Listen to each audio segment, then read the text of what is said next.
Hi everyone. Now we are going to continue with the sample problem number 2 for nodal analysis. What is the unknown in the problem? It says here that we're going to solve for the power absorbed by the 10 ohm resistor.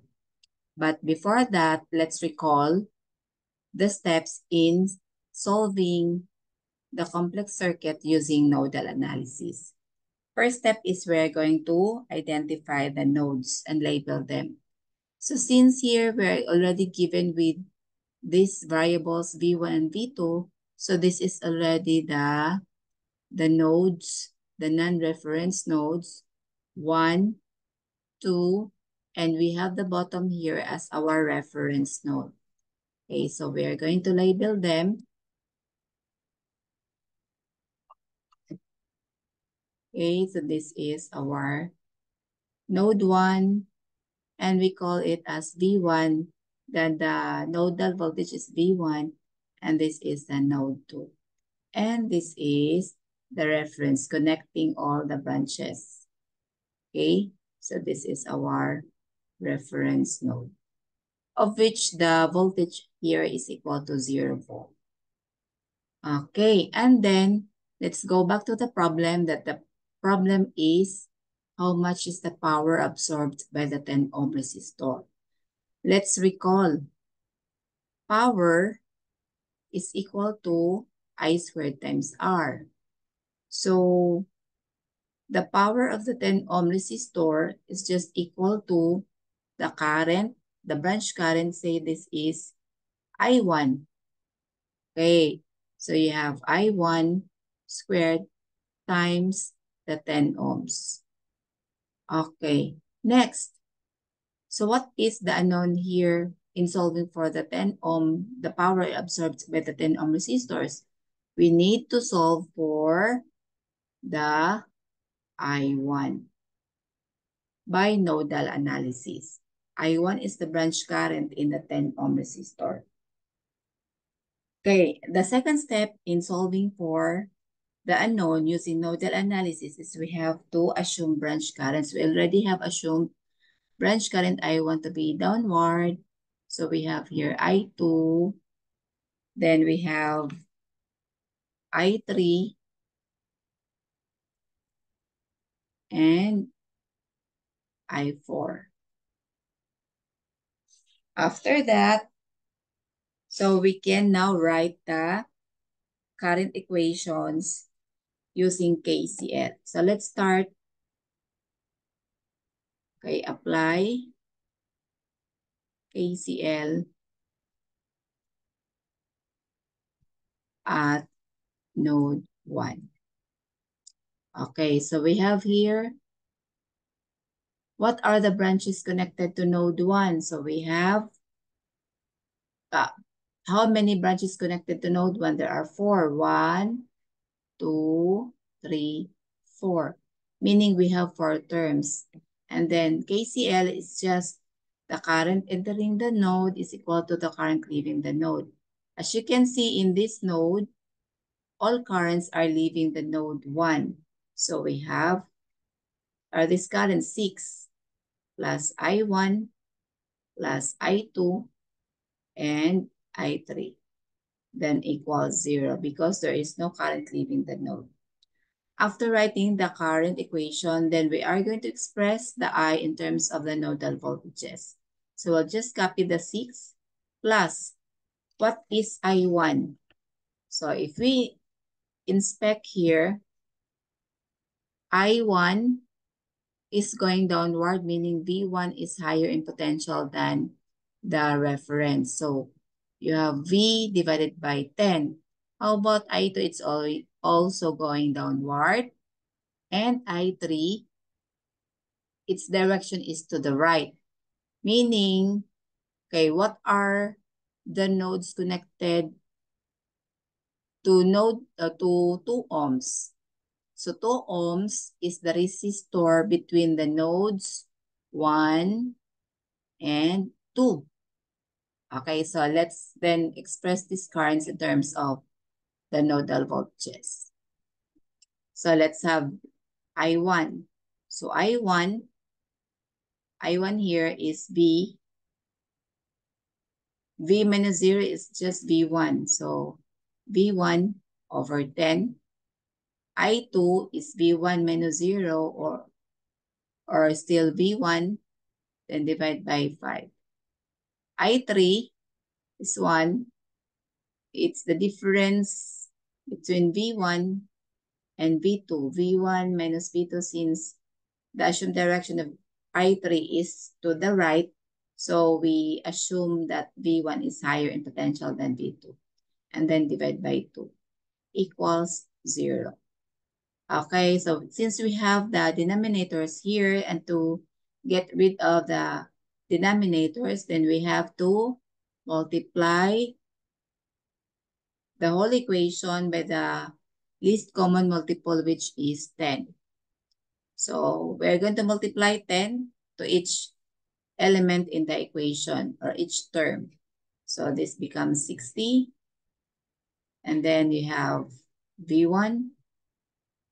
10 divided by 5, that's 2. 2V1. And then 10 divided by 2, you have 5 times V1 minus V2 equals 0. And then collect similar terms. So we have 3V1 plus 5V1 minus 5V2. Distribute. Okay, do not forget the sign. So plus times the negative, so you have here minus. Then we have equals 0. Then collect similar terms and transpose the constants to the right. So this becomes 8V1 minus 5V2 equals minus 60. So this is equation 1. Okay. And then let's have at node 2. Okay, at node 2, so what is the equation at node 2?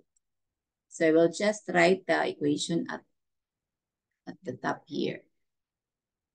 So at node 2. Okay, so how many branches connected to node 2? We have 1, 2, 3, 4. So we have 4 elements also, 4 terms in equation. So let's identify the currents entering the node 2. So we have 3, so 3 amperes. You have 6 amperes, and the I3, the current leaving is only I4. So let's have the current entering 3 plus 6 plus I3 equals I4. Okay, and we will add 9 plus express the I3 in terms of nodal voltages. You have V1 minus V2 over gikan kanisya. The resistor here is 2 divided by 2 equals, what's the voltage of the 2 ohms wherein the current flowing into it is I4? It's V2 minus 0. So you have V2 minus 0 or simply V2 divided by 2. And then to get rid again of the denominator, we will multiply both sides by 2. So then multiply each term. Okay, we will distribute the 2 to each term of the equation. So this becomes 18, 9 times 2. Then the 2 will be canceled. So you have plus V1 minus V2 equals V2. And then transpose the 18 to the right and the V2 to the left. So it becomes V1 minus 2 V2 equals negative 18. Then this is our equation 2. Okay, so we have 2 equations, 2 unknowns. The unknowns here are the nodal voltages. And going back to our problem, okay, it's the power absorbed by the 10 ohm resistor, wherein we have written here the equation of the power we have to find for I1 because power is equal to I1 squared times 10. So how are we going to solve for I1? Okay, I1, what is I1 here? I1 in this figure is simply equal to V1 over 10. So which node voltage that we're going to solve? V1. So we need only to solve for V1, so no need to find V2 because cannot be used in solving for the unknown. So we'll just focus on solving the V1. So here we have from equation 2, we can solve V2 in terms of V1 to eliminate V2. So we'll transpose V1 to the right. So you have minus 2 V2 equals minus 18 minus V1. Okay, we can multiply both sides by -1 so that it will become positive. So you have 18 plus V1. And then divide both sides by 2. So you have now V2 equals 9 plus V1 over 2. So this is now our equation 2A. So what will we do then to solve for V1? So we need to substitute V2, which is the equation 2A in equation 1.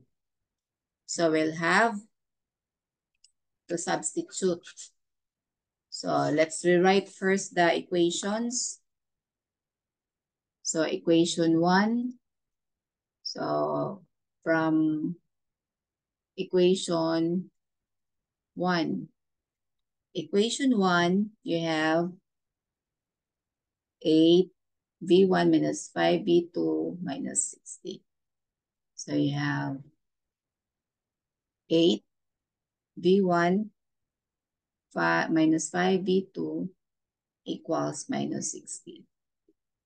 Also, from equation 2A. Equation 2A, okay, V2 here, the equation 2A. So we'll rewrite it here. V2 equals 9 plus V1 over 2. Okay, then substitute 2A in equation 1 to solve V1. So from equation 1, so you have 8V1 minus 5V2 equals minus 60. 8V1 minus 5. So we will replace or substitute V2 in terms of V1 from equation 2A. So we have 9 plus V1 over 2 equals minus 60. Then simplifying, so we have 8V1, then distribute each term. So you have minus 45. And we have minus 5 over 2 V1 equals minus 60. So we'll separate the variables from the constant. So the negative 45 will be transposed to the right, and then we add algebraically the V1 here. So 8 minus 5 over 2, that is equal to 5.5 V1 equals minus 60 plus 45. Or 5.5 V1 equals minus 15. So V1 is equal to minus 15 over 5.5, or that is Okay, how much? Minus 2.73 volts. Okay, going back to the previous slide. So I1 is just equal to V1 over 10. So then we can solve for I1, which is V1 over 10. Substitute. This is minus 2.73 over 10. Or that is